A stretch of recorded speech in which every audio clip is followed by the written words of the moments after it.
Hello all my dear students, our today's lesson is about levers. Lesson 1, types of levers, and lesson 2 is about law of levers. Let's start. Lesson 1, types of levers. Our first question here is, what are levers? Levers are simple machines. We use them every day to perform tasks easier and with less efforts. For example, the nutcracker. Which task does it do? It cracks nuts. These nuts are very hard. Am I able to do this task by myself? Actually, no. And if you are able, you are going to use your teeth, and this will be very dangerous and may harm your teeth. But if you use this nutcracker, it will crack it easily and simply just in few seconds. When you just give it a little press, it will crack it in a minute. Another example is the crowbar, which is used to lift up heavy rocks. These heavy rocks, I'm not able to lift them up by myself, but if I use this crowbar, I will do these tasks easily and with very small amount of efforts in comparison to the task itself, which is lifting up a huge rock. Okay, these simple machines are manual machines. What does this mean? Manual machines means that there's somebody has to operate them. They are not automatic machines. They are not work whether with a battery or with electricity. So they are manual. These simple machines consist of a rigid bar, and rigid means a hard bar. This bar could be whether curved as in case of the nutcracker or straight, hard or rigid bar as in case of crowbar or scissors. These levers are made of different materials. Some of them are made of metal with all of its types.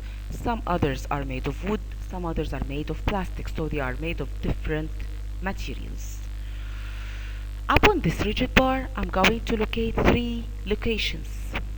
First location where I'm holding my lever, and this is what we call it force of efforts. So the first location is force of efforts, which is wherever I'm holding my lever in order to operate them.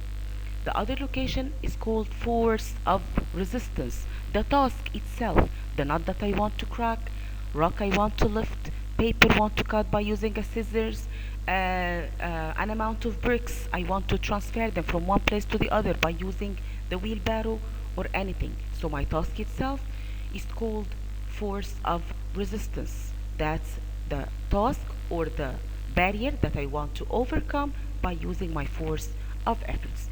The third location is the fulcrum, which is defined here as fixed point of the rigid bar, which is the point on which the whole bar is rotate around. If I imagined how my lever is working, I'm going to find a point. Without it, my lever will not work. The point around which all parts are moving around, which is called fulcrum. Okay, I have to put all the thing inside the bucket and just give it a little push so I will be able to transfer them from one place to the other. So sometimes levers are used in order to increase force, which is the force of efforts. Another function is increasing distance. Our example here is the manual broom, by which we use to clean up rooms manually or to collect the trash which is thrown on floor. What's about increasing the distance? When I'm holding my manual broom from its top and start to clean up, okay, I'm just covering a larger distance. So like this, the distance covered will be increased. So that's why we use manual broom in order to increase distance. Something else, increasing speed.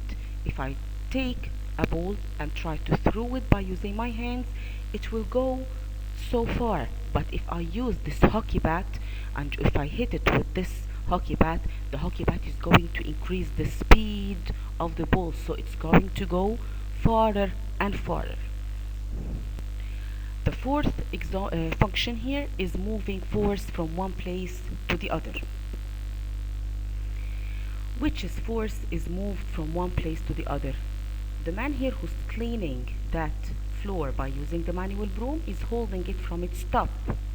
So here where we have our force of efforts, okay, then this force of efforts will move all over the manual broom until it reaches to down. So like this, the force will be transferred from one place to the other in order to clean up the floor. Our example here also is the manual broom. Another function for levers, which is accuracy in performance, to make my task much more accurate. Our example here is the tweezer, which are used in surgeries in order to pick up the very small things safely. Like this, whenever I use this tweezers, I'm increasing my accuracy performance. I'm going to perform my task much more accurate, which is also of course perfect. The last function here is avoiding danger. Sometimes something which is too hot or too cold, I have to hold it by using a holder. Our example here is the coal holder, which is avoiding the danger of burning up your hands. So like this, how many functions do we have for levers? 6. 3 of them are increasing force, increasing distance, increasing speed. Then the other 3, moving force of efforts from one place to the other, increasing accuracy in performance, and avoiding the danger. Now let's talk about types of levers. How many types of levers do we have? 3 types of levers, which means that levers are not all of them are the same. They are different and classified or divided into 3 classes of levers: first class, second class, and third class. According to what do we divide or do we classify levers into 3 classes? According to what we have in the middle position. We said before that we have a rigid bar. Upon this rigid bar, I have 3 locations: force of efforts, force of resistance, and fulcrum. According to what do I have in the middle position, I'm going to define 3 different types of levers. Our first class of levers are those who's having fulcrum between force of efforts and resistance, and we have too many examples in that class. That's why we call it the most popular class of levers, like scissors, like pincer, like nail clipper, like seesaw, crowbar, water pump, and much more other examples. Our second class of levers are those levers which have force of resistance between force of efforts and fulcrum, like the wheelbarrow, by which we transfer things from one place to the other, and it looks like the shopping cart. Another example is the nutcracker, soda water opener, and the stapler. Our third class of levers are those levers which have force of efforts between force of resistance and fulcrum. Like what? Like the manual broom, like the family of holders with whether ice holder or sweet holder or coal holder, fishing hook, hockey bat, and much more other examples. Like this, we have finished our first lesson, which is types of levers. Now let's talk about our second lesson, which is the law of levers. Do we have a law for levers? Yes, my dear, we have a law. And wherever he's holding or hanging his bag, that's the task, that's what I want to hold, okay, or what I want to lift up. And wherever it's hanged from its middle, that's what we call fulcrum. So here I have force of efforts, force of resistance, and fulcrum in the middle. Okay, when he starts to use his finger, he's going to exert an amount of force of efforts until the whole bar is balanced. Here I have a distance from fulcrum till force of efforts. This is what we call arm of force, and another distance from the other side starting from fulcrum till the bag, and this is what we call arm of resistance. Out of this 4 things, we have force of efforts, force of resistance, arm of efforts, and arm of resistance. By using these four numbers or four values, we have a rule which says that the amount of force times its arm has to equal resistance times its arm. Okay, and this is what we call law of levers. Okay, this means that my force of efforts will be smaller than task, so I will exert small amount of efforts in order to do a very big and hard task, which is totally recommended in order to exert small efforts and do a very big task. So my first probability again is if the arm of force is longer than arm of resistance, so force will be smaller than resistance and the lever will conserve efforts. My efforts will be conserved. I'm going to save my efforts. I will exert small efforts and do something huge and big. Second probability is if arm of force is equal to the arm of resistance. This means that fulcrum is exactly in the middle and the arm of resistance equals to the arm of force. In this case, force equals resistance. What does this mean? This means that my efforts or my force of efforts equals exactly the task that I want to perform. Like this, do I conserve any efforts? Actually no. If my efforts equals to the task, nothing is conserved. No efforts are conserved, which is not recommended because like this I will never conserve any of my efforts. Third probability is to have arm of force shorter than arm of resistance. What's going to happen then, as in case here in the manual broom, starting from fulcrum till resistance, that's arm of resistance, starting from fulcrum till force, that's arm of force, and it's totally clear that arm of resistance is longer than arm of force. What will happen then?